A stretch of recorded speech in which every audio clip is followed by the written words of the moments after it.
كشف قائد عمليات دجلة خلال مؤتمر صحفي اليوم بأن العجلة التي استهدفت الكرادة قبل أسبوعين تم تفخيخها في العاصمة بغداد لأنها فتشت تفتيشا دقيقا بمحافظة ديالى عن طريق سيطراتها الأمنية، ولم يتم العثور على أي مواد متفجرة فيها.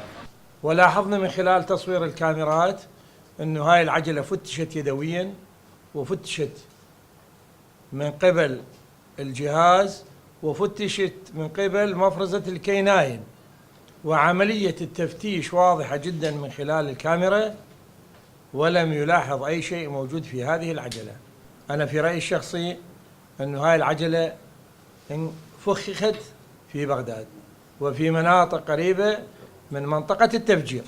ولم توقف القوات الأمنية بمحافظة ديالى من عملياتها الاستباقية ومداهمة أوكار جماعات العنف والجريمة المنظمة عمليات دجلة التي أشرفت على هذه العمليات، وكان لشرطة ديالى حصة الأسد فيها. قد أعلنت مع قيادة الشرطة قتل واعتقال 6 انتحاريين وتفكيك 3 شبكات وصفتها بالإرهابية و12 شبكة مختصة بالسرقة والاختطاف، حيث تم تفكيك 3 شبكات إرهابية واعتقال 3 إرهابيين من أفرادها وإكمال إجراءاتهم القانونية وإحالتهم للقضاء، وتفكيك 6 شبكات خطف واعتقال 8 مجرمين من أفرادها، وتفكيك 6 شبكات سرقة وإلقاء القبض على 8 سراق من أفرادها.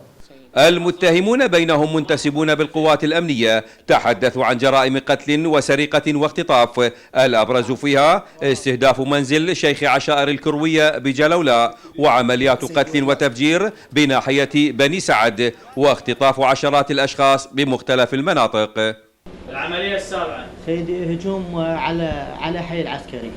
وين بها منطقة؟ في خان بني سعد. 3 عبوات؟ اي سيدي. وزرعهم بالبيت مال من البيت؟ مال الشيخ فيصل. فيصل شنو هذا؟ الشيخ عشيرة. الفوج كان ينقل آلياته للمخيسة، فأنا كنت بالبساتين شافني قال شنو هذا الأصوات العالية مال جعير وسيارات، قلت له دا ينقلون آليات دا يسوون فوج بالمنطقة. أخذت سيدي شقة مع صديقي أنا وشريكي، بعد ساعة أو ساعتين تقريبا ساومنا أهلها على 3 شدات. إذا ما حكمت القوات الأمنية من قبضتها على جماعات العنف هنا بمحافظة ديالى، فذلك سينعكس إيجابا ليس على أبناء المحافظة فحسب، بل على سكان العاصمة بغداد أيضا.